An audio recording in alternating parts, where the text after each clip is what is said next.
Nah, khusus di video kali ini tuh saya ada kuis untuk teman-teman semuanya ya. Kuis berhadiah untuk kalian semua. Nah, kuisnya itu seperti ini. Silakan teman-teman itu simpulkan intisari dari video kali ini.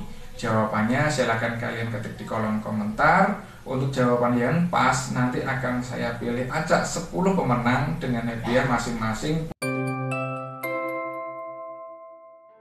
Assalamualaikum warahmatullahi wabarakatuh. Kembali jumpa dengan saya di channel Belajar Bisnis Retail.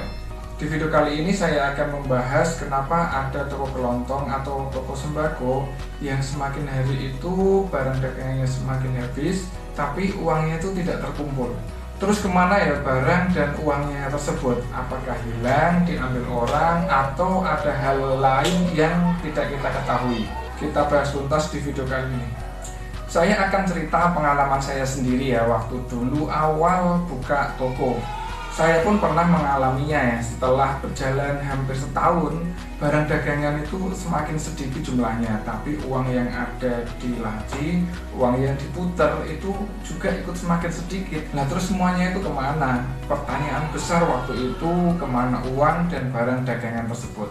Kalau kita pikir-pikir jadi pusing ya, pusing iya, tapi nyerah tentu tidak.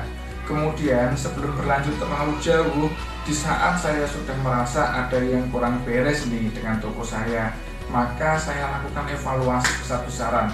Kalau saya biarkan saja hal ini terjadi terus-menerus, maka toko saya akan bisa bangkrut. Waktu itu modal awal itu cuma sekitar 15 juta. Kemudian toko berjalan hampir 1 tahun, itu modal sudah 20-an juta lebih ya. Tapi pada waktu bulan apa itu saya juga lupa, pokoknya menjelang setahun lah, itu tiba-tiba itu barang kok habis tapi uang kok tidak ada. Nah ada apa ini dengan toko saya? Maka dari itu akhirnya saya evaluasi semuanya. Saya kumpulkan karyawan saya dulu punya 2 karyawan ya, awal buka itu saya punya 2 karyawan, saya kumpulkan semuanya. Kemudian saya wawancarai itu satu persatu mereka. Saya integrasi kenapa barang dagangan kita itu habis, tapi modalnya kok tidak ngumpul. Kira-kira ada apa dan di mana modalnya itu? Saya tanya satu persatu ke karyawan saya itu. Pokoknya kita intinya itu evaluasi bareng-bareng lah. Kita saling bertukar pendapat, kita saling bertanya kenapa uangnya habis, kenapa barangnya habis. Kemudian setelah kita integrasi, setelah kita tanya ke karyawan, mereka akhirnya jujur kepada saya. Ternyata mereka memberikan hutang kepada pembeli tanpa sepengetahuan saya. Padahal saya sudah bilang ke mereka untuk tidak memberikan hutang, karena kita tuh toko baru buka, modalnya sedikit, modal tidak banyak. Kita jangan berani-berani dulu memberikan hutang kepada pelanggan. Kemudian saya tanya, ada nggak catatan hutangnya? Mereka jawab, catatan hutang ada, tapi katanya tidak komplit. Tambah pusing tuh saya. Udah ngasih hutangan tapi catatannya nggak lengkap. Nah itu merupakan permasalahan pertama kenapa barangnya itu habis dan modalnya itu tidak ada di laci. Modalnya habis karena barang dagangnya dihutang sama orang. Kemudian kita diskusi lagi, kita cari permasalahan yang lainnya. Ternyata muncul permasalahan yang kedua, yaitu kenapa modalnya itu habis karena masalah internal sendiri. Jadi kebutuhan keluarga saya untuk masak, untuk cuci, untuk jajan anak, semua ambil di toko. Dan memang saya bolehkan asalkan dicatat. Tapi waktu itu ternyata sama karyawan itu tidak ada yang dicatat. Ya ada yang dicatat tapi ya tidak lengkap itu tadi. Dan biasanya itu kalau kita ambil barang di toko, kemudian nanti barang tersebut itu akan kita bayar belakangan. Sekali lagi ya, karena karyawan saya teledor, ternyata semua itu tidak tercatat dengan baik, maka yang terbayar tentunya ya tidak keseluruhannya. Maka dari itu barang dagangan habis, uang pun tidak ada. Karena sebenarnya ya kita pakai sendiri, tapi kita niatnya itu mau membayar, karena kita lupa, karena tidak ada catatan, maka barang-barang yang kita pakai juga tidak terbayarkan. Nah, dari 2 permasalahan tersebut saya simpulkan permasalahan ketiga adalah sumber daya manusia yang menjalankan bisnis tersebut kurang kompeten. Bisa dari karyawan, bisa dari saya sendiri. Untuk itu berarti yang harus pertama kali kita benahi adalah SDM-nya. Kemudian saya besar-besaran ini membenahi SDM, saya membuat SOP, saya membuat aturan, saya membuat macam-macam lah.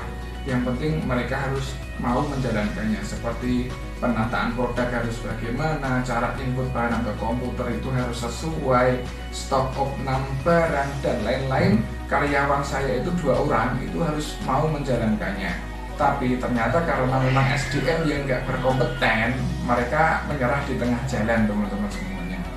Bukannya kita untuk memecat mereka, karena kita itu sebenarnya ingin memberi pekerjaan mereka, ya menolong mereka, tapi ternyata kompetensi mereka itu tidak ada. Maka dari itu, karena setiap hari saya ajari, setiap hari saya beri ceramah, akhirnya mereka resign, teman-teman semuanya, karena ya tidak kuat tadi itu, karena tidak berkompeten itu tadi. Mereka akhirnya juga malu sendirilah intinya, mereka resign, mereka tidak berangkat kerja. Akhirnya saya ganti dua-duanya, ya 2 orang karyawan itu saya ganti. Setelah mereka itu pergi, resign, kemudian saya cari karyawan lagi, tapi yang benar-benar berkompeten tentunya kan, yang benar-benar berkompeten, yang benar-benar bisa menjalankan bisnis ini dengan benar. Selang beberapa hari akhirnya saya dapat karyawan baru yang mampu mengikuti aturan saya. Untuk pegawai saya yang baru itu udah saya kasih masukan ya, jangan sampai kalian itu memberikan hutangan kepada pelanggan, karena modal kita itu belum banyak. Dan modal kita itu baru bisa untuk memutar barang dagangannya saja. Mereka setuju, mereka manut. Bahkan saya sendiri ngambil dagangan di toko itu harus langsung bayar, tidak boleh nanti yang bayarnya itu nggak boleh. Tegas karyawan saya itu bilang seperti itu.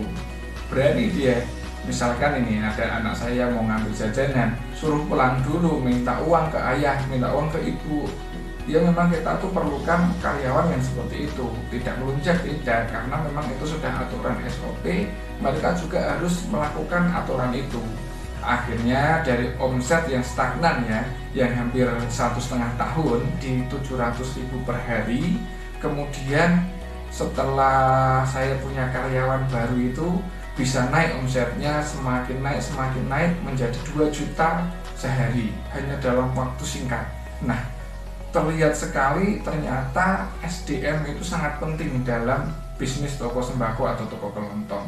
Buktinya dulu waktu SDM saya itu kurang kompeten, selama 1 tahun itu tidak ada kemajuan toko saya. Setelah saya ganti 2 SDM yang berkompeten, ternyata omsetnya semakin naik dan tokonya bisa berkembang. Jadi memang saya itu kan juga buruh ya, saya buruh perusahaan, saya juga karyawan. Toko sembako ini adalah bisnis sampingan saya, maka saya tidak bisa setiap hari itu ada di toko. Maka saya juga cari karyawan yang memiliki karyawan. Jadi kalau saya di rumah itu ya intinya saya bos lah ya. Dan pertama dulu itu 2 karyawan saya itu tidak bisa menjalankan bisnis ini dengan baik. Setelah saya merekrut karyawan yang berkompeten, ternyata bisnis ini bisa berkembang dan bahkan hasilnya itu luar biasa, di atas ekspektasi saya sebenarnya. Tapi alhamdulillah sampai sekarang bisa berkembang seperti saat ini. Saya tidak membayangkan kalau dulu itu saya menyerah di jalan ya. Tentunya tidak akan bisa seperti ini. Dulu kan pernah itu, waktu uangnya habis, barangnya habis, itu kan saya stagnan ya. Saya stagnan, di situ saya harus nambah modal itu. Nah, dari situ kalau saya berhenti, tentunya saya tidak bisa mempunyai toko yang seperti sekarang ini. Itulah tadi ya pengalaman saya sendiri waktu awal-awal dulu membuka toko. Semoga kalian bisa ambil intisari dari cerita saya ini. Nah, khusus di video kali ini tuh saya ada kuis untuk teman-teman semuanya ya, kuis berhadiah untuk kalian semua. Nah, kuisnya itu seperti ini. Silakan teman-teman itu simpulkan intisari dari video kali ini. Jawabannya silakan kalian ketik di kolom komentar. Untuk jawaban yang pas nanti akan saya pilih acak 10 pemenang dengan hadiah masing-masing pulsa Rp20.000. Maaf belum bisa memberikan banyak. Pengumuman pemenang akan saya umumkan bulan depan ya, awal bulan depan di tab komunitas. Silakan teman-teman semuanya ketik intisari dari video ini di kolom komentar. Semoga beruntung dan semoga video ini bermanfaat. Salam sukses luar biasa bagi kalian semua pembisnis retail dimanapun berada. Terima kasih, sampai jumpa di video berikutnya. Wassalamualaikum warahmatullahi wabarakatuh.